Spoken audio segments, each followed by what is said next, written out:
Proposons aujourd'hui la 8e mini-conférence du mois du numérique que nous avons organisée en partenariat avec BFC Numérique. Aujourd'hui, elle va traiter du Lean et plus particulièrement de la planification collaborative avec la déclinaison en outils numériques.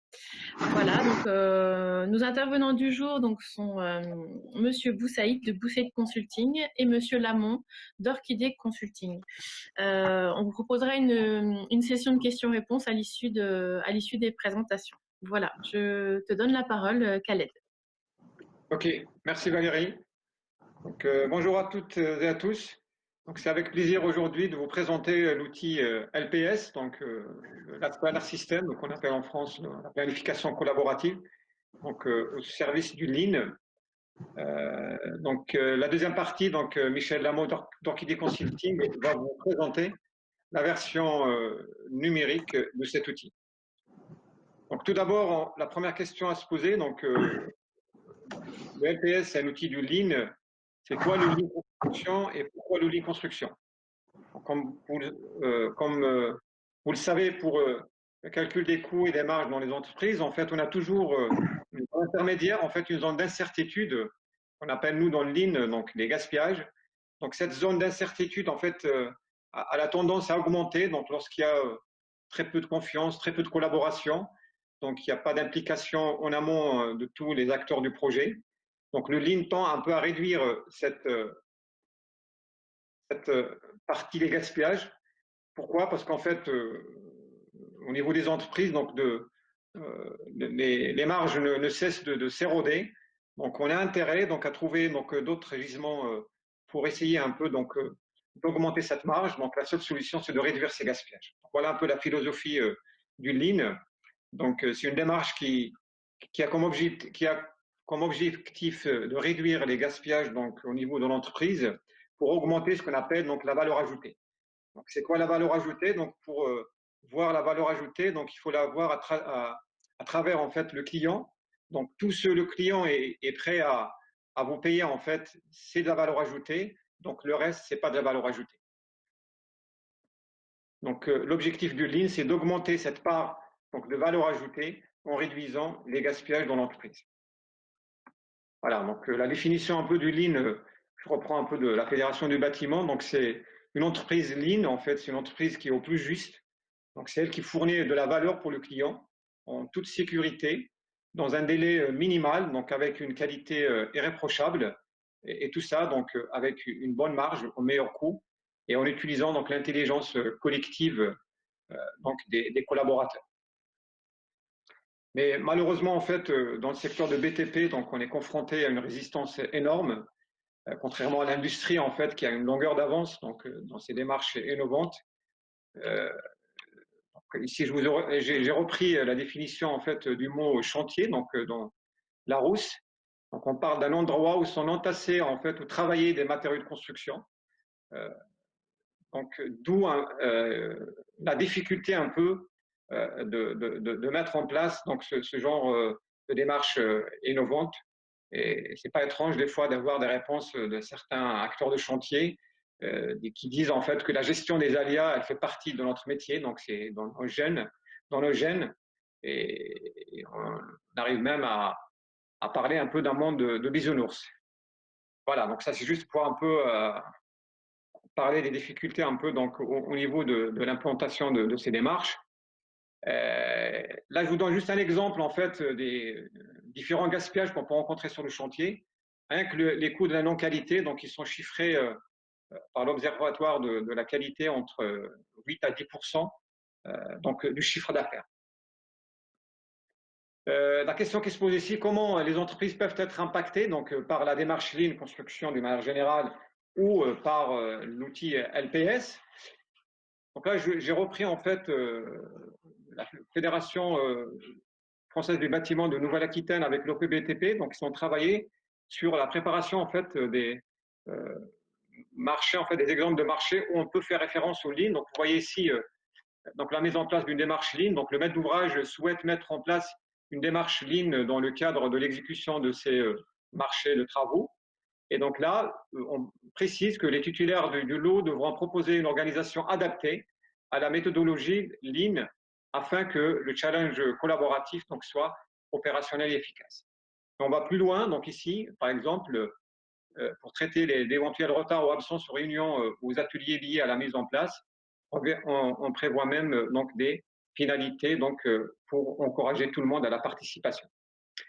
Donc, il y a deux cas. Donc, soit vous êtes une entreprise générale et ça, c'est à vous peut-être de mettre en place la démarche, l'outil LPS. Et si vous êtes donc un acteur, en fait, un sous-traitant d'une entreprise qui participe dans un grand projet, en fait, avec l'entreprise générale, donc vous serez appelé donc à travailler avec l'entreprise générale donc pour la mise en place de cet outil. Donc, maintenant, revenons à l'outil qui nous concerne, donc le LPS. Donc, comme vous le savez, donc le Lean, en fait, on parle de la maison Lean qui est fondée sur deux piliers qui sont la qualité, c'est-à-dire faire bien du premier coup, et donc la gestion des flux, en fait, du planning. Donc, on cherche, en fait, à créer, avec la démarche Lean et l'outil LPS en particulier, de créer un flux de production continu et constant, que ce soit en termes de flux d'information, de matériel, des matériaux et de la main-d'œuvre. Donc, pourquoi le LPS? Donc, pourquoi cette planification collaborative? Donc, vous savez, la limite, en fait, la planification traditionnelle, elle a montré ses limites. Ici, à gauche, donc, je vous montre quelques statistiques qui datent de 2020, donc par Let's Build, un organisme de recherche qui traite un peu de l'évolution du secteur de BTP. En 80% des projets donc, sont hors budget, 20% des projets sont hors délai. Donc, pourquoi tout ça? Parce qu'en fait, c'est clair, en fait, toute prévision, c'est une source d'erreur. Donc, plus la prévision est lointaine dans le temps, plus les possibilités d'erreur sont grandes. Et aussi, plus la prévision est détaillée, plus les sources d'erreur sont étendues, variées. C'est vraiment le cas actuellement avec les méthodes de planification traditionnelles. Donc, c'est quoi le LPS ou la planification collaborative? En fait, c'est un outil d'ordonnancement qui en fait qui a comme objectif d'impliquer en fait tous les acteurs du chantier, donc les conducteurs de travaux, les chefs de chantier, tous les sous-traitants, donc dans un processus de planification par un engagement sur les travaux à réaliser. En fait, l'objectif principal, c'est un peu de décentraliser un peu cette tâche de planification et de la rapprocher davantage du terrain. Donc, lorsqu'on parle du terrain, donc c'est le chef de chantier, le chef d'équipe. Donc, dans cette dynamique, en fait, chacun, il dit ce qu'il va faire, il prévoit tout ce qu'il faut donc, pour le faire, et il fait ce qu'il a promis. Donc, lorsqu'on parle un peu de la décentralisation, c'est-à-dire c'est de rapprocher du chef de chantier, donc qui va permettre de sécuriser les délais après. Donc, dans le LPS, on a plusieurs niveaux de planification. Donc, si on peut un peu distinguer entre ce qui devrait être fait et ce qui peut être fait et ce qui va être fait et ce qui sera réellement fait, donc on aura plusieurs niveaux. Donc, on part du calendrier en fait client, donc les jalons exigés donc par le client, donc avec la date de début, la date de fin. À partir donc de ce calendrier client, donc on va procéder à une planification donc à moyen terme sur 3 à 8 semaines. Donc en essayant de faire attention à tout ce qui est lié aux prérequis donc, pour sécuriser la réalisation des tâches. Le troisième niveau, en fait, c'est la planification hebdomadaire, donc qu'on a l'habitude de faire sur tous les chantiers, sur une fenêtre d'une semaine, voire 2 semaines. Et l'autre nouveauté, en fait, du LPS, c'est l'introduction de ce quatrième niveau de planification dans lequel on va mesurer ce qu'on appelle le pourcentage des promesses tenues. Parce que, donc, comme je vous ai dit, donc, il y a cet engagement par les différents acteurs. Et à la fin de la semaine, on va mesurer, en fait, le pourcentage des promesses tenues. Et on va aller plus loin dans le sens où on va analyser les causes racines et on fait ce qu'on appelle l'apprentissage par nos erreurs. Ici, je résume un peu les différents niveaux. Donc là, on parle donc du master planning. Donc c'est un planning classique avec les jalons et les séquences habituelles. Et puis donc le planning collaboratif, donc c'est ce qui se fait avec l'ensemble des parties prenantes, c'est-à-dire l'ensemble, l'entreprise générale, la maîtrise d'œuvre et l'ensemble des sous-traitants. Donc on va utiliser les post-it avec des couleurs différentes. C'est l'équivalent un peu d'un Gantt, mais il sera fait d'une manière collaborative. Donc après, on va rajouter un troisième niveau, c'est ce qu'on appelle l'anticipation systématique des points bloquants. Et le quatrième niveau, donc c'est la planification habituelle. Et le quatrième niveau, en fait, c'est l'analyse des pourcentages des promesses tenues. Donc là, rapidement, donc je vous donne un peu le détail. Donc le planning général, le master planning, son objectif, en fait, c'est de visualiser les grands ensembles, les principaux acteurs et placer les chantiers dans le temps, donc là, le début et la fin des travaux. Donc en termes de méthode, donc on va réaliser par l'équipe encadrante du chantier. Donc chacun, il peut intervenir, donc apporter ses connaissances. Et donc l'outil, ça sera donc l'outil avec des post-it, donc l'outil mural, et puis on peut après reproduire donc sur Excel, donc sous forme d'un planning Gantt. Le deuxième niveau, c'est la planification collaborative, c'est-à-dire on va réaliser un planning donc d'une manière collaborative, donc de manière participative, on va associer l'ensemble des acteurs.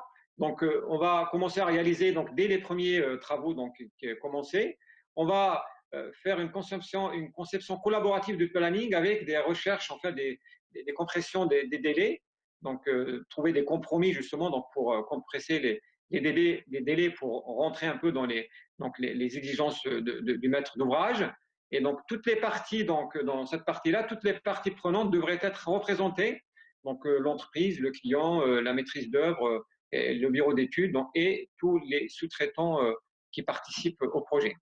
Donc, on va procéder à ce qu'on appelle une planification en flux tiré, c'est-à-dire en faisant une sorte d'un rétro-planning, c'est-à-dire en démarrant par la fin prévue, donc, et on va remonter sur les différentes phases.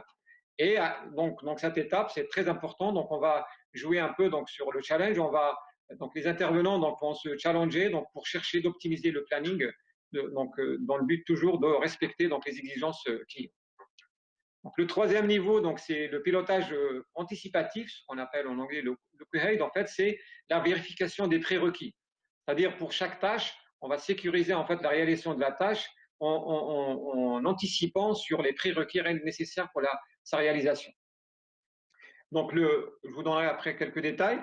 Le quatrième niveau, donc c'est le planning habituel, donc sur une à 2 semaines. Donc, on va synchroniser un peu les différents travaux. Donc, on va fluidifier en fait les travaux sur le site en s'assurant que l'intervenant donc met les moyens pour réaliser la tâche. Et donc là, ça sera une réunion hebdomadaire donc pour programmer la semaine S+1. Donc là, je vous donne un exemple de vérification des prérequis. Donc, par exemple, pour une entreprise de l'eau gros œuvre, donc pour le ferraillage, donc on va se poser des questions sur les matériaux requis, sur les machines, les outils et le matériel, sur les équipements, donc sur les matériels nécessaires, sur les ressources, donc notamment les ressources humaines, donc sur l'espace de travail disponible, est-ce qu'il est sécurisé ou non, donc sur le lien avec les tâches antécédentes et si jamais elle conditionne une tâche qui va venir après, donc une tâche future. Et donc à chaque là, donc on va pour chaque donc prérequis, on va préciser un peu ce qu'il faut vérifier. Donc au final, en fait, le but c'est de permettre un peu donc cette anticipation où chaque partie, donc chaque sous-traitant, il va avoir sur un tableau Excel où on va préciser ici l'ensemble des activités à réaliser. Donc ici, donc c'est les prérequis à vérifier. Donc vous voyez un peu le contrat, la sécurité, le budget, etc. Et donc, dès qu'il y a un seul prérequis qui n'est pas vérifié, donc ça veut dire que la tâche n'est pas sécurisée. Et là, comme vous voyez ici, donc sur ces 3 tâches-là, donc tout est OK.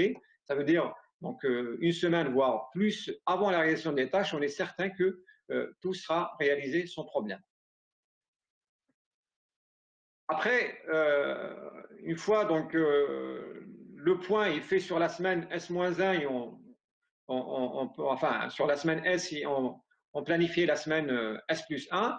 À ce moment-là, comme je vous ai dit, en fait, on va faire ce qu'on appelle l'apprentissage par l'erreur. On va chercher ce qu'on appelle les causes racines.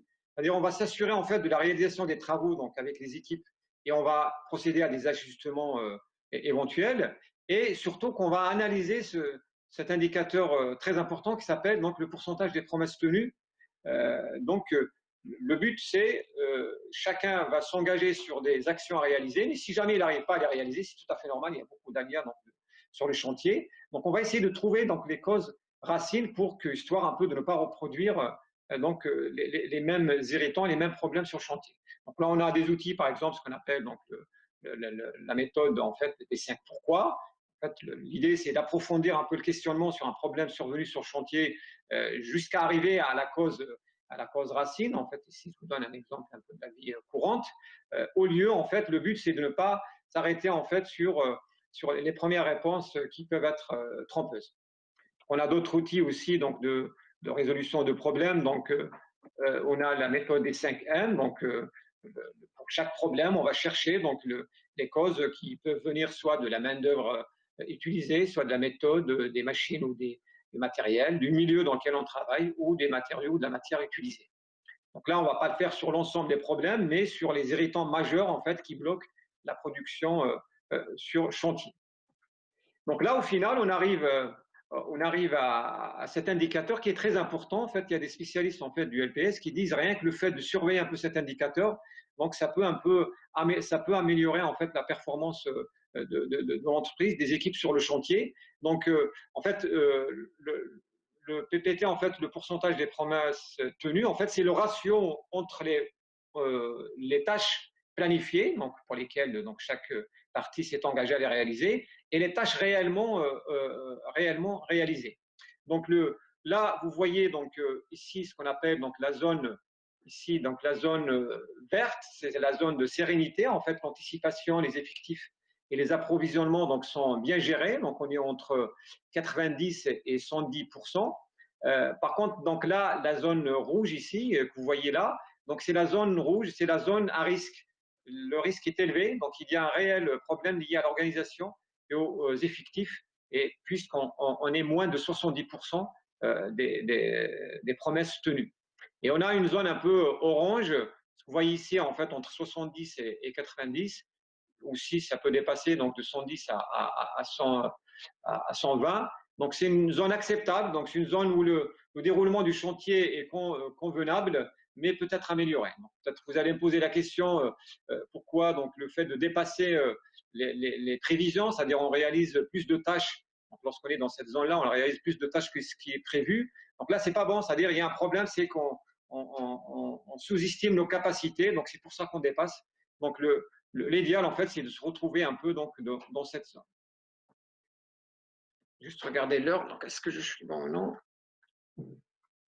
Ah oui, donc on est un peu en retard. Donc, du coup, voilà. Donc, ici, je vous donne juste quelques retours d'expérience donc, de l'utilisation du LPS. Donc là, c'est un chantier qui est trop connu. En fait, c'est le tunnel de la Croix-Rousse à Lyon, où en 2012, en fait, je pense, c'est la première utilisation du LPS en France. Parmi les premiers chantiers utilisés, on a utilisé le LPS. Donc là, c'est la planification, donc S+1, donc la production habituelle, et puis donc la vérification des prérequis. Donc ici, vous êtes dans ce qu'on appelle une war room, en fait, une salle de commande réservée et dédiée spécialement donc pour la démarche Lean et l'outil la planification LPS. Donc ici, donc c'est des détails en fait sur le planning de 6 semaines, donc qui va participer, quand on le réalise, où on va le réaliser. Et donc là, on va arriver au planning hebdomadaire, donc par tronçon donc de S+1. Et donc tout ça, on peut en fait prévoir d'autres outils qui sont utilisés avec le LPS. C'est ce qu'on appelle le G+2 en fait. C'est des briefings qui se font chaque 2 jours par le chef de chantier avec ses équipes, justement pour anticiper et pour sécuriser la réalisation des tâches. Donc là, au final, donc le LPS pour ce chantier, il a permis en fait de réguler quotidiennement en fait au plus près du terrain les coactivités et les problèmes liés à la sécurité. Et au final, donc en fait, il y avait une réduction de 11% du délai génie civil, parce qu'il y a d'autres lots donc en phase d'exécution, ce qui représente 2 semaines sur un total de 17 semaines. Voilà, donc là, je passe maintenant la parole à mon ami Michel Lamont, en fait, d'Orchidée Consulting, pour présenter en fait la version numérique donc, de cet outil. Je passe la parole à Michel. Merci Khaled. Est-ce que tu peux la présentation, voilà, que je puisse arrêter le partage. Voilà. Attends, voilà.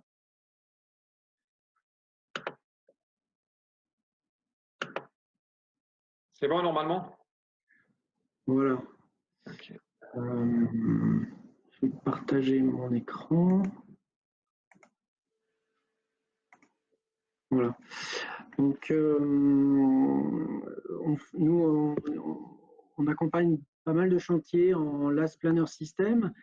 Et comme vous tous, on a été frappés de plein fouet par le confinement du mois de mars.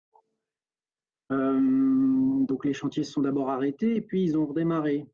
Mais ils ont redémarré avec, si vous vous souvenez, la consigne de limiter quand même au maximum les présences non indispensables sur le chantier.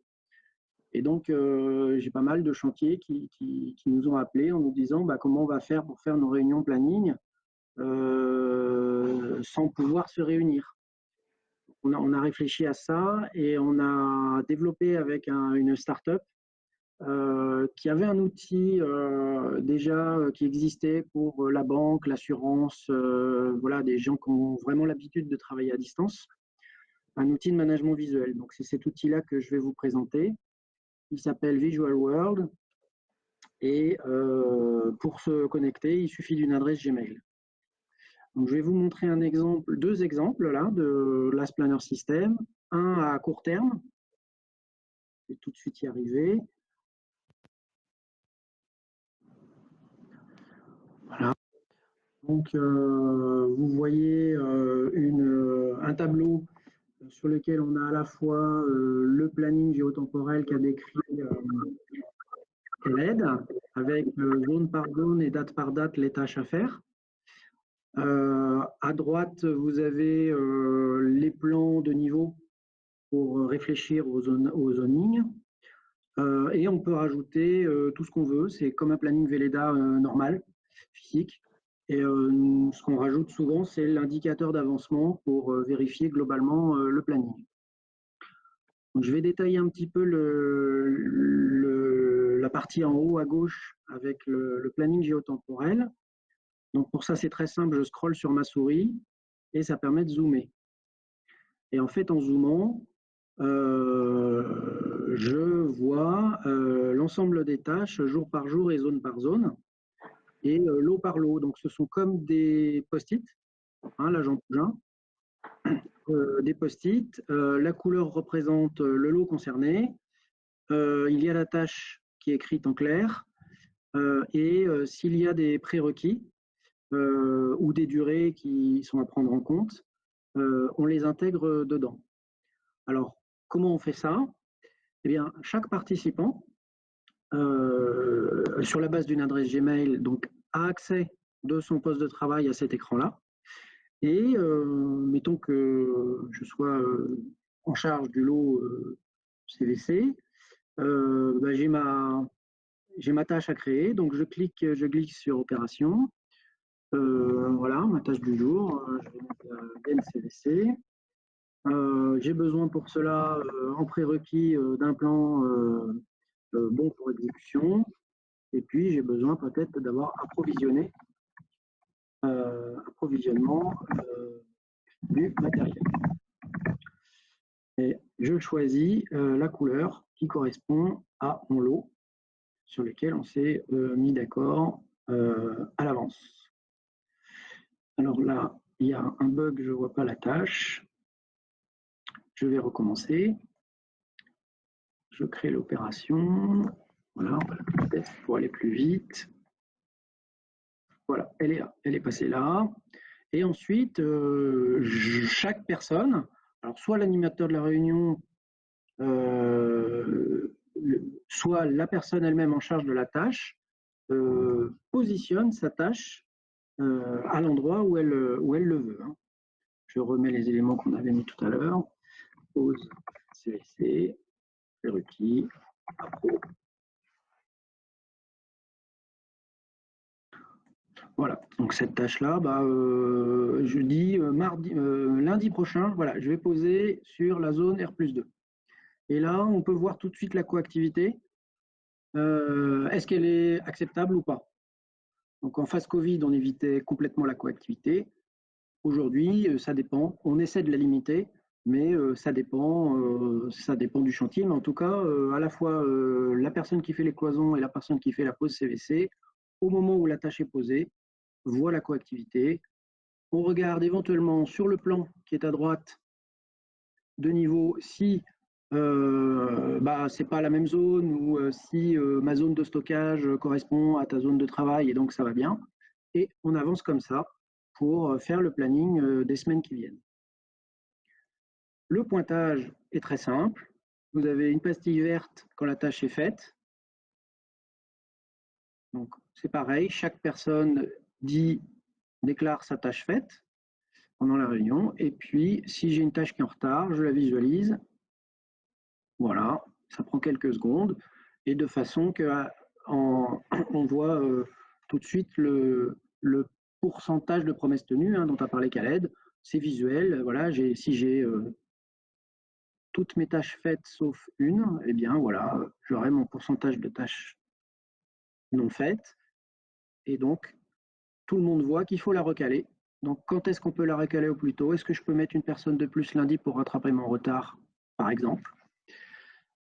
Et ensuite, on peut avoir la démarche d'analyse vraiment de causes racines. Si le problème se reproduit régulièrement, bon, bah voilà, quel problème on a sur les cloisons? Ça ne vient pas forcément du lot qui est en charge de la tâche. Peut-être qu'il lui manque un prérequis, peut-être que c'est lié à la zone, peut-être que c'est lié à l'entreprise générale, à la maîtrise d'œuvre, un document, quelconque. Voilà. On essaye d'analyser cette cause-là pour faire en sorte que les semaines suivantes, les tâches planifiées soient réalisées et donc le personnel, quand il arrive dans une zone, il fait le travail qui est prévu, ce qui est quand même plus productif pour tout le monde.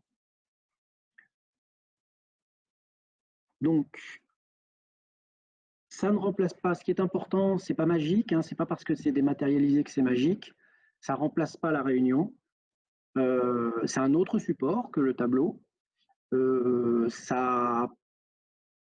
Maintenant qu'on n'a plus le confinement aussi restrictif qu'avant, il y a certains chantiers qui ont continué à l'utiliser, pas tout simplement parce que le chargé d'affaires ne peut pas venir tous les jours ou toutes les semaines sur le chantier. Et donc, ça lui permet de se connecter pour faire le point planning, qu'on prenne les décisions avec lui et pas dans son dos, de façon à bien prendre en compte tous les prérequis et à faire en sorte que les décisions soient le plus respectées possible. Alors ça, ce sont les fonctionnalités qui sont pour tous les participants. Il y a deux autres fonctionnalités que je vais vous montrer maintenant, qui sont pour vraiment l'animateur de la réunion. La première, c'est qu'en fait, c'est lui qui décrit le support. C'est-à-dire qu'en fait, à la base, le tableau, il est blanc. Vous en faites ce que vous voulez. Et en cliquant ici, vous avez accès au fond d'écran dans lequel vous pouvez placer le plan que vous voulez, le type de planning que vous voulez, le type de zone que vous voulez, et puis les documents complémentaires que vous voulez. Donc ça, vous le faites une fois pour toutes au début du chantier, il y a un peu de travail de réflexion, et comme ça guide l'ensemble des autres participants, l'ensemble des autres lots, de vos sous-traitants ou de vos partenaires, pour le suivi du planning hebdomadaire. Et il y a une deuxième fonction qu'on a rajoutée récemment, qu'on a développée récemment, ici en haut à droite, en gauche, pardon, c'est pour le compte-rendu. Parce que le compte-rendu de réunion de planning, ça peut être un souci, parfois ça prend du temps, parfois ça prend du temps et c'est pas lu, c'est compliqué, il faut quand même garder un peu de traces, mais pas y passer trop de temps. Quand on est en post-it papier, parfois de temps en temps ça tombe, voilà, c'est vrai aussi. Donc là, on a une solution qui est un export PDF, tout simplement. Donc je viens de cliquer dessus, c'est en train de se faire, vous le voyez. Et suivant la vitesse de votre connexion, voilà, vous avez, j'ouvre le PDF, la copie conforme des décisions qui ont été prises pendant la réunion. Chaque sous-traitant, en fonction de sa couleur, a ses tâches à faire, donc son nombre d'équipes à positionner la semaine suivante. Et le compte-rendu, c'est simplement ce PDF plus éventuellement quelques commentaires généraux. Mais on évite la ressaisie. Des tâches, qui est une grosse perte de temps, souvent pour les pilotes de chantier. Ça, c'est une application en planning d'exécution. Khaled vous a montré qu'il y avait plusieurs mailles de planning. Donc, planning d'exécution jour par jour pour 2-3 semaines. Je vais vous montrer un autre exemple en phase de préparation de chantier, parce que ça peut servir également. préparation, études d'exécution. Donc là, je vous prends un exemple d'un chantier de réhabilitation d'une cité minière. Donc vous voyez sur le plan qu'il y a un certain nombre de maisons à faire, 264 de mémoire, à rénover. On a identifié en jaune des maisons qui ont des particularités. Et là, le planning de préparation, il est plutôt à la semaine et on s'est projeté sur 5, 6, 7, 8, 9, 10, 11, 12, 13, 14 semaines. Pourquoi 14 semaines? Parce que déjà, il y avait les 2 semaines de vacances, donc on les représente. Et le maître d'ouvrage, dans ce type de chantier, comme dans d'autres chantiers, est sur ce qu'on appelle le flux décisionnel. C'est-à-dire il a des choses à faire pour que les travaux démarrent. Il a des choses, il a des contrats à valider, il a des informations à donner aux locataires qui sont en présence, etc. Et donc, vous avez ici, sur le même principe, l'ensemble des tâches par lot. Donc là, la différence par rapport au modèle précédent, c'est qu'au lieu d'être par zone, on se met plutôt par lot. Dans le planning décisionnel, c'est souvent plus efficace. Et pour chaque lot, on a la tâche. Voilà, le lot contrat qui va me permettre de faire le dossier d'agrément, qui va me permettre de valider un plan. Je sais que j'ai besoin de 2 semaines pour valider le plan. Je sais qu'après la validation du plan, j'ai besoin de prendre une cote. Et là, il faut que je démarre l'agrément du sous-traitant. Puis ensuite, j'ai un certain nombre de semaines de commande de matériel pour pouvoir enfin démarrer les travaux par lot. Donc de cette façon-là, le pilote du chantier a l'ensemble de ses tâches décisionnelles, et y compris les tâches qui dépendent des autres parties prenantes, soit des lots, soit de la maîtrise d'ouvrage. On peut imaginer mettre aussi la maîtrise d'œuvre, le bureau d'études, si ce sont des gens si ce sont des parties prenantes qui sont sur le flux, notamment en préparation de chantier gros œuvres. C'est plutôt bureau d'études, bureau méthode. Voilà, on visualise leurs tâches semaine par semaine. On se met d'accord avec eux, c'est le même principe que le planning collaboratif avec les lots d'exécution.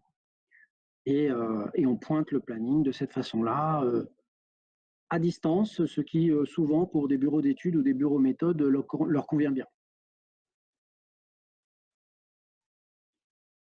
Voilà, j'en ai fini avec la description du planning collaboratif dématérialisé.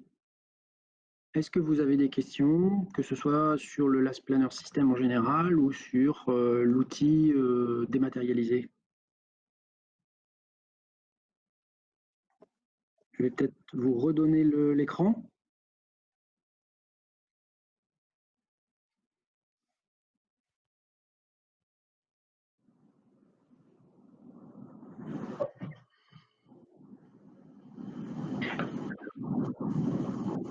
Je vais encore passer pour le seul mec qui parle dans nos réunions, ça me gêne, mais.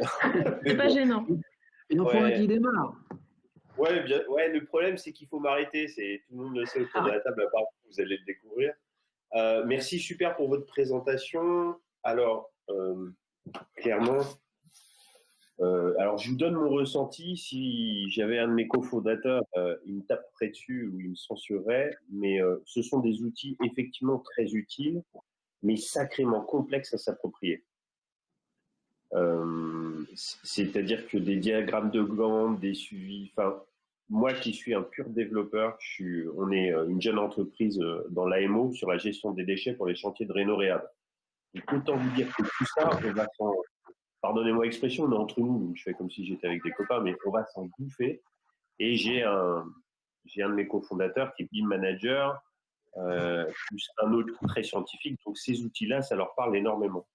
Mais c'est très bien pour le suivi, mais ce qui est très compliqué, on sait que notre filière a besoin de s'approprier plein de choses. On parlait du BIM avant, la numérisation, la digitalisation. Quand on n'y va pas dedans, il faut être clair. C'est-à-dire qu'on va pouvoir avoir des outils de gestion à la lecture première, vous savez, c'est très long. Il faut glaner un maximum d'informations. Et est-ce que vous pensez que pour des gens réfractaires comme moi, alors c'est plutôt pas sur la technique que je parle, mais le cadre, hein, l'animation de la filière, il ne serait pas finalement utile qu'on oblige, je déteste ça, hein, qu'on oblige les gens à l'utiliser pour qu'il y ait une uniformisation des pratiques et pour que qu'on aime ou qu'on n'aime pas. Stéphane, qui m'a déjà entendu, ça doit le faire rire quand je dis obligé. C'est pas mon tempérament. Mais Alors, à un moment donné, voilà. Je vais rebondir sur l'échange et je me permets de vous couper puisque vous nous avez donné l'autorisation. Sur la notion d'obligation. Le Lean, ce n'est pas que des outils, c'est aussi un état d'esprit. Bon, il y a pas mal de principes, mais il y a un principe qui consiste à tester et apprendre. Alors, concrètement, sur un chantier dans lequel l'entreprise générale ou l'OPC ou l'AMO, parce que c'est eux qui décident souvent de mettre en place ce genre de système, ma pratique, hein, ça vaut pour, voilà, je vous donne mon ressenti, c'est que les parties prenantes, en général, acceptent de jouer le jeu pendant 3 réunions pour voir. J'imagine vous, on vous dit, bon allez, s'il te plaît, est-ce que tu peux faire l'effort ce mardi, mardi prochain et le mardi d'après? Bon, là, il y a Noël, mais voilà. Et au bout de ces 3 réunions, l'enjeu, c'est que ça ait nourri les gens et qu'ils aient senti, ça ne sera pas parfait, mais qu'ils aient senti qu'il y a des choses qui se passent et que les décisions se prennent mieux et que les points bloquants sont mieux partagés. Et quand on y arrive, ce qui est à peu près 80% du temps, 20% du temps on se plante, hein, après le système devient un peu autoporteur, c'est-à-dire que chacun contribue, alors plus ou moins vite, hein, il y a la courbe du changement, chacun va plus ou moins vite. Et l'animateur de la réunion, parfois, il a presque plus rien à faire, juste c'est d'être sûr que c'est toujours la même heure et le même lieu. Et les gens entre eux arrivent avec leur rituel d'animation. Mais voilà, c'est un retour d'expérience, il peut y en avoir d'autres. Je ne sais pas, Khaled, si... Oui, juste, je voudrais prendre la parole. Ça amène déjà le gros avantage, ça amène une discussion. Ça amène une discussion et de l'information sur les autres corps d'État, les besoins qu'ils ont. Parce que si chacun travaille dans son coin et il n'y a pas une mise en commun des besoins de chacun, petit à petit, c'est là où la machine se met en route. Parce que les gens comprennent que quelque part, il y a des points bloquants et on en discute et on prend en considération le besoin de l'autre entreprise. Voilà. Et c'est comme ça que la mayonnaise prend petit à petit et je trouve ça bien. Et chacun amène son savoir pour faire progresser un petit peu l'ensemble ou soit il dit non, c'est pas possible ce jour-là parce que j'ai ci, mais au moins voilà, tout le monde est au courant que ce jour-là pourra pas se faire et les justifie. Voilà. Donc ça amène de la communication et autour de ça, on progresse et on avance, quoi. Voilà, on trouve des solutions. Si on ne le met pas à plat sur la table, chacun se débrouille et on continue comme ça.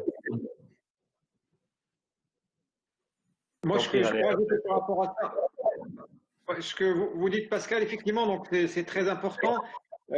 Donc la démarche n'avait pas comme ça, donc d'une facilité un peu.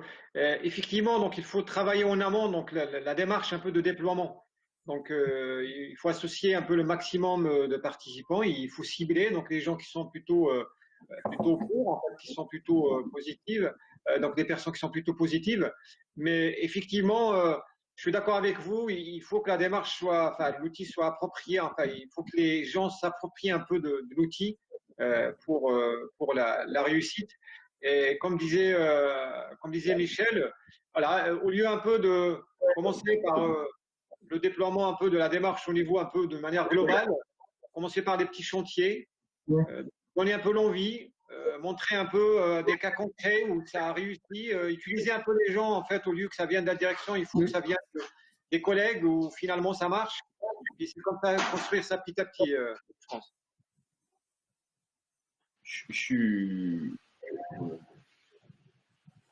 Je suis d'accord avec tout ce qui vient de se dire. Et merci Stéphane, effectivement, de bien rappeler que ça permet l'échange. Mais je trouve que l'AMO, dans son rôle d'AMO, c'est justement sa posture d'être au contact de tout le monde, d'amener tout le monde autour de la table, de dialoguer. Alors, c'est un sac de nœuds. Mais idéalement, on va parler de l'idéal, évidemment, hein, pas de la pratique, mais c'est ça. Et à une époque, ça se faisait, alors tout dépend du nombre de parties prenantes, mais pour être dans le bon sens paysan de notre cher étang de Bourgogne-Franche-Comté, ça se faisait autour d'une table.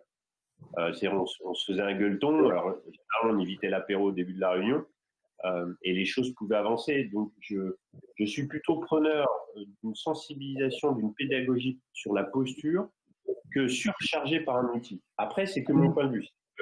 Effectivement, l'outil rend factuel les choses, traçable les choses, et si on doit analyser les causes, et ça j'ai fait énormément, sur le retour d'expérience pour work in progress, qui permet la prochaine fois, ok, mais c'est quand même un outil super dense à absorber. Je trouve que le BIM est plus facile que ça. Pascal, moi je voudrais partager mon expérience. Nous on l'a dans l'entreprise et j'ai trois. Tiens, là sur le côté, j'ai le mien ici simplement, mais ça on l'a dans notre salle de réunion aussi. Nous où on prend le café tous les matins et chaque équipe a son chantier et sur 3 semaines, on prévoit le camion de béton, on prévoit la livraison d'armature et c'est participatif. Voilà. Et on s'aperçoit que, d'une part, et bizarrement, quand je programme une livraison de béton, le jour où je la programme, avec 98% du temps, on coule à la date. Voilà. Ce qui n'était pas le cas avant. Donc, c'est des engagements et tout le monde y prend part. Mais je veux attirer l'attention, c'est que dans un chantier, l'idéal, c'est même pas le conducteur de travaux qui a besoin de venir là. Ça dépend de la taille du chantier, mais quelque part, c'est les gars du terrain qui sont sur le chantier qui peuvent faire avancer encore mieux le chantier, quoi. Parce que si on a de la perte d'informations en ligne quand on est sur un chantier, si un conducteur de travaux s'il s'occupe de deux ou 3 équipes, l'information n'est pas forcément retransmise. Alors que c'est les gars sur le terrain qui ont besoin d'avoir l'information pour pouvoir avancer, faire avancer telle zone ou privilégier telle zone pour que l'électricien puisse intervenir, pour que le plombier. Et c'est là où la mayonnaise peut prendre parce que c'est vraiment les gars sur le terrain. Enfin, ça dépend de la taille du chantier, toujours pareil. Mais comme l'a dit Khaled, on peut faire plusieurs niveaux de LPS. Mais moi, je trouve, par rapport à notre taille, à nous, même sur des petits chantiers, même, je dirais, un artisan qui peut faire un LPS, c'est-à-dire qui peut programmer un artisan tout seul, juste mettre sur le calendrier avec le nom du chantier où il doit aller par semaine. Et il aura déjà une vision de la charge de travail, tout simplement. Ça commence par là. Voilà. Ce que je peux rajouter, Pascal, justement par rapport à ce que je rebondis ce que disait Stéphane, moi je pense effectivement donc il y a une question de volonté, c'est-à-dire c'est l'engagement en fait du top management qui compte beaucoup. Justement, je donne l'exemple d'Élite Construction, en fait, de Stéphane. On a fait une journée c'était plus une formation sur une journée à la FFB, organisée par la FFB, la FRTP, c'était en 2018. Et au bout d'1 an et demi, en fait, moi personnellement, j'étais surpris que c'était allé plus loin, en fait, et c'était vraiment autodidacté par rapport aux lignes. Il a mis beaucoup de choses. La preuve, c'est que l'année dernière, en fait, on a fait même un atelier en fait de sensibilisation sur le Lean dans les locaux d'Élite Construction. Donc, je pense que lorsqu'il y a la volonté un peu de la direction et puis il y a ce management un peu collaboratif qui associe un peu l'ensemble du personnel dans la construction un peu de la démarche, moi, je pense toujours que ça solde par une réussite. Oui. Je vais rebondir sur un autre aspect, sur l'aspect la posture. C'est vrai que la posture est très importante. Plus c'est complexe et plus c'est important d'être collaboratif parce que les sujets de tension, il y en a plein. Et en fait, le Lean, c'est à la fois des outils et une posture. Et le truc, c'est que c'est vrai qu'autour d'une table, convivialement, on peut résoudre un certain nombre de problèmes et il faut pas. Si c'est suffisant, faut pas s'embêter pour le faire. En plus, c'est agréable. Par contre, quand ça devient un peu complexe, ces outils-là permettent de renforcer la posture, en fait. Parce que, je vous donne un exemple, comme dans l'outil, on demande à chacun d'exprimer ce qu'il va faire et de quoi il a besoin, ben, ça oblige à la transparence. Et la transparence résout les problèmes. Puisqu'on les affiche tous et qu'on les regarde au mur, et qu'on est tous face au mur, au lieu d'être face à face. Vous voyez? Donc, ça ne remplace pas l'état d'esprit, mais ça le favorise. Et alors, c'est super intéressant. Merci de me faire évoluer sur le sujet, c'est top, parce que je progresse sur ce point. Tout est numérisé, tout est enregistré, c'est collaboratif. Est-ce qu'il y a un enjeu de responsabilité derrière à la livraison du chantier à la fin pour faire un rétro-planning et dire « Ok mec, voilà tant de pénalités parce que finalement là-dessus, tu n'as pas été bon » ou etc. Est-ce qu'il peut laisser craindre, enfin, est-ce qu'il peut amener des craintes de certaines parties prenantes ou pas du tout, par rapport à vos retours d'expérience, hein, ou pas du tout? C'est juste un outil, enfin c'est un outil collaboratif pour que tout le monde travaille ensemble. Alors, de mon expérience, bon, il y a toujours cet enjeu à la fin, effectivement. Mais le Lean et le Last Planner System, c'est plutôt un outil pour éviter d'avoir, en tout cas pour avoir moins de pénalités à se répartir. On se met en situation plutôt de réussir à traiter les problèmes le plus en amont possible. Après, s'il en reste, oui. Mais si vous voulez, c'est comme les travaux sur les réserves. Je prends le sujet de la qualité qui coûte du temps à tout le monde et qui pollue tout le monde, les réserves de fin de chantier. Soit on investit, alors je vais me faire peut-être. Je partage votre scepticisme, c'est tout à fait personnel, sur les outils numériques pour gérer les réserves. En même temps, quand il y en a 5000, bon, bah, faut bien s'organiser quand même. Mais en même temps qu'on s'organise pour traiter les 5000, avec le Last Planner System, on peut s'organiser pour en avoir 2 fois moins. Et ça, c'est des chiffres que je vous cite d'exemples concrets. Vous voyez? Donc, il y aura toujours le problème de savoir qui les fait, à combien ça coûte, etc.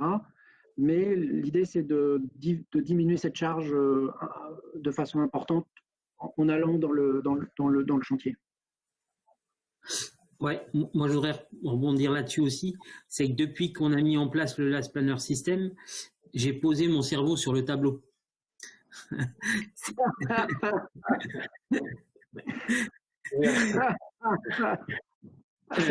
Voilà, parce que c'est vrai qu'aujourd'hui, on a tellement de choses à penser, tellement de chantiers à organiser, qu'on fait confiance à notre mémoire.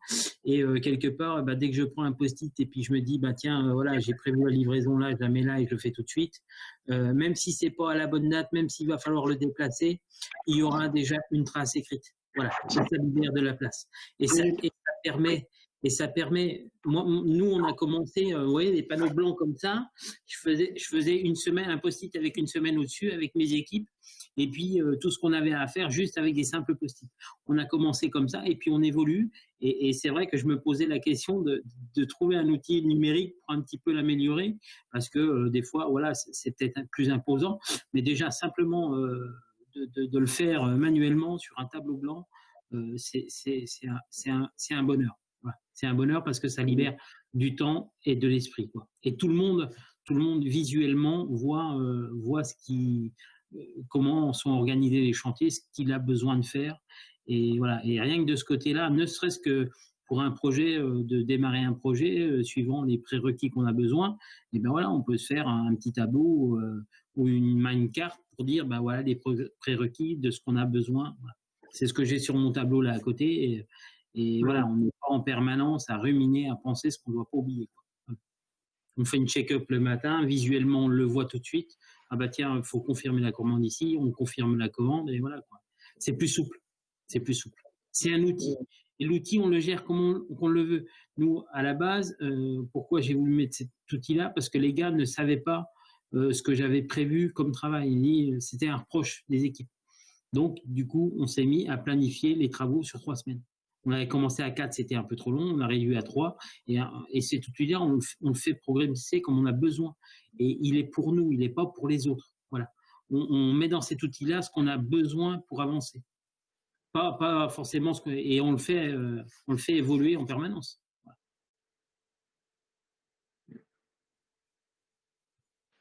Attention, Pascal Pia change de point de vue. Et ça vont être dingue, hein, c'est le cadeau de Noël avant l'heure, je pense. Si je leur dis que j'ai changé de point de vue grâce à vous, je crois qu'ils vont croire que je me fous de leur gueule au départ. Mais je comprends mieux, ouais. C'est hyper parlant le fait que tu aies dit, Stéphane, que c'est un outil pour nous et qu'on le fait évoluer selon nous. Parce que très clairement, quand tu vois le nombre d'outils, et puis on est tous aussi là autour de la table avec tous les emmerdements ou les enjeux, ça dépend dans quel sens tu veux les prendre, mais qui arrivent à grands pas, avec une MOA publique, un cadre légal qui est en train de se développer, donc tout le monde se l'approprie. Si on rajoute, il y a déjà la couche réglementaire avec des outils déjà fournis par l'État, donc si tu rajoutes encore une couche, ça à un moment donné, et moi j'ai que 36 ans, je me dis que je suis super open sur l'absorption d'outils, mais même moi, à un moment donné, c'est comme ça, quoi. Moi, j'ai laissé mes cheveux, c'est pour ça. Ouais, ça va. Possible, je suis pas en interview, j'ai malheureusement pris une photo, tout le monde s'est foutu de ma gueule de mes cheveux. Ils m'ont dit, sans déconner, tu vas voir des gens comme ça. Je fais, ouais, je me prends pas au sérieux comme ça. Mais ouais, je comprends. C'est un moyen et qu'on peut faire progresser selon nos attentes. On ne se l'impose pas. Et, tu vois, je l'absorbe mieux comme ça. Ok. Merci beaucoup. On revient sur la notion de test, c'est-à-dire de tester petit sur, alors je ne sais pas qu'est-ce que ça veut dire petit dans votre métier, mais peut-être que sur une seule catégorie de déchets, celle qui est un peu compliquée en ce moment, sur un seul type de chantier, on teste un truc.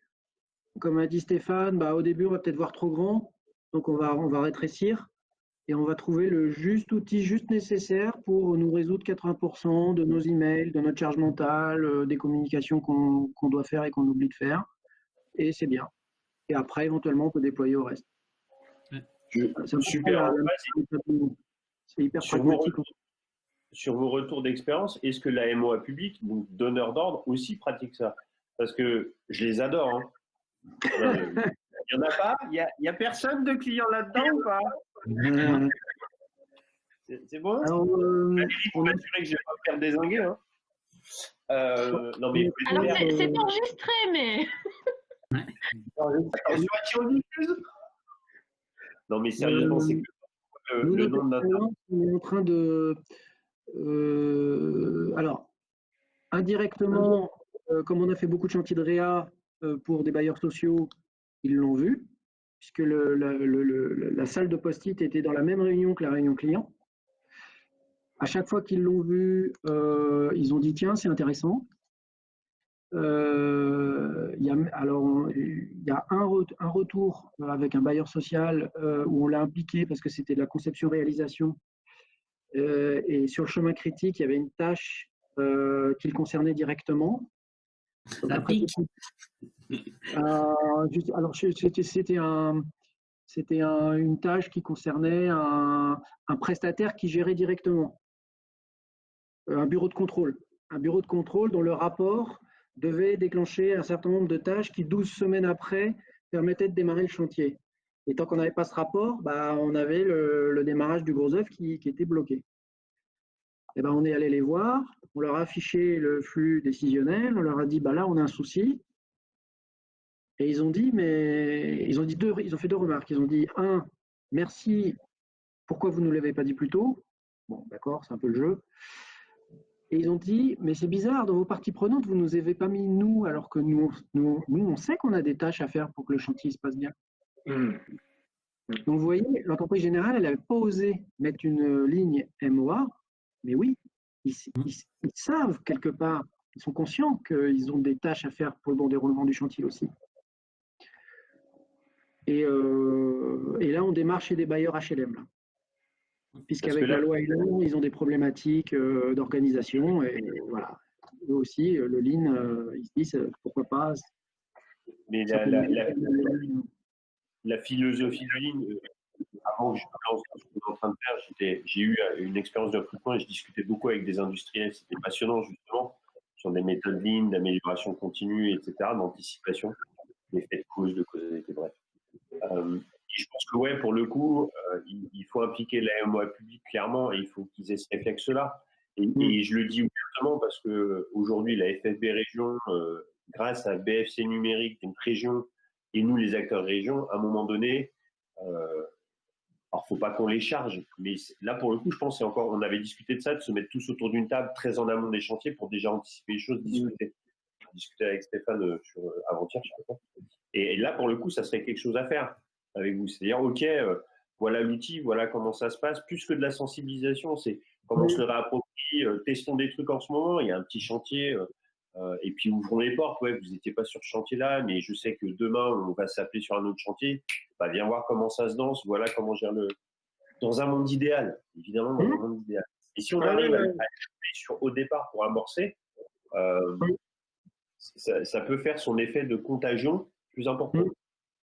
Oui. Là où je suis d'accord avec vous, Pascal, effectivement, moi je pense pour que ça sera vraiment une belle réussite et pour optimiser un peu la démarche, il faut que la démarche doit être portée par la maîtrise d'ouvrage. Donc effectivement, ça c'est très important. Et juste pour rebondir par rapport à des cas, moi j'ai la dernière, donc j'étais avec la fédération du Jura, donc j'ai vu il y avait un maître d'œuvre en fait.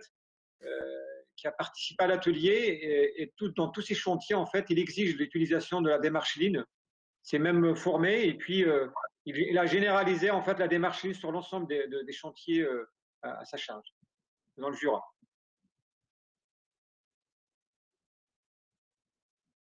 Et oui, il se passe toujours plein de choses là-bas.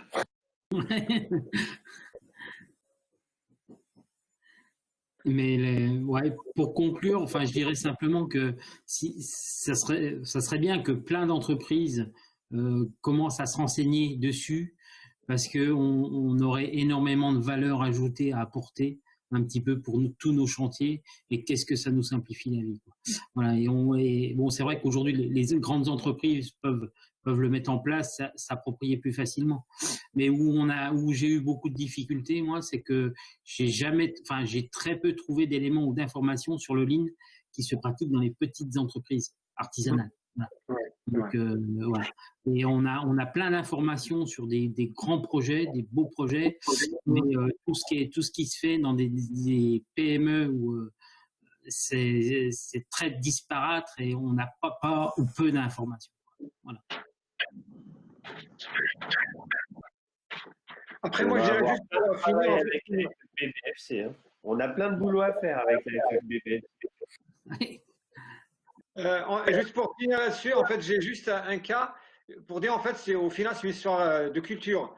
En fait, actuellement, je travaille avec la Fédération du Don, en fait, pour accompagner une quinzaine d'entreprises. Donc, il y a une entreprise à Montbéliard, en fait, de peinture. C'est vraiment une entreprise artisanale. Ils sont 4 ou 5 personnes.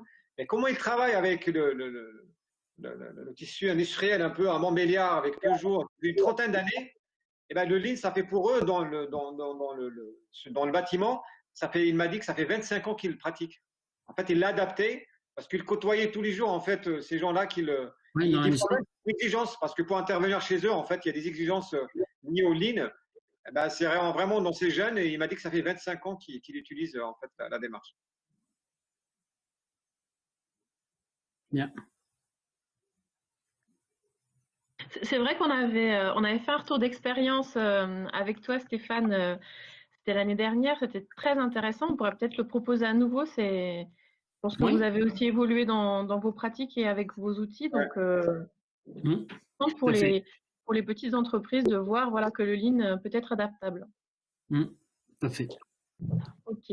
Bon, s'il n'y a pas d'autres remarques, merci à tous pour ces échanges et témoignages très intéressants. Donc, on vous donne rendez-vous demain pour la dernière mini-conférence en fait, du mois du numérique. Ce sera sur l'optimisation des échanges et des réunions à distance. LPME comme intervenant. Voilà. Okay. Merci à tous. À bientôt. J'avais une petite question, Valérie. Est-ce qu'on va pouvoir revoir des mini-conférences ou pas du tout? Tout en replay, oui. D'accord. Okay. Tout en replay sauf la première. Donc celle-ci sera en replay aussi, oui. Ok. Eh bien, super. Merci beaucoup. On nous mettra ça sur YouTube. Ok, ça roule. Parfait. Merci, bonne fin de journée à tous. Salut. Merci, Caleb. Merci, au revoir. Au revoir à tous.